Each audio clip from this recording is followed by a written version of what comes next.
എന്റെ വസുവിന് എനിക്ക് ഈ വേൾഡിൽ ഏറ്റവും ഇഷ്ടം നിങ്ങളാണ്.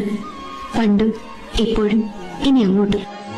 അപ്പോഴും അമ്മ ഈശ്വരനോട് നന്ദി പറഞ്ഞുകൊണ്ടിരിക്കും എന്നെ വസുവിന്റെ അമ്മയാക്കിയതിന്.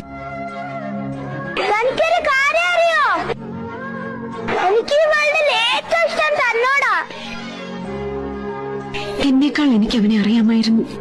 അവന്റെ ഓരോ ചിരിയുടെയും ഓരോ ഭാവത്തിന്റെയും. എന്റെ വസുവിന് എനിക്ക് ഈ വേൾഡിൽ ഏറ്റവും ഇഷ്ടം നിങ്ങളാണ്.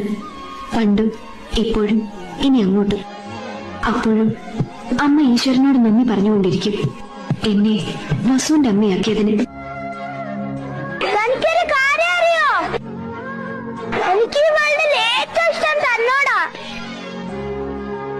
എന്നേക്കാൾ എനിക്ക് അവനെ അറിയാമായിരുന്നു.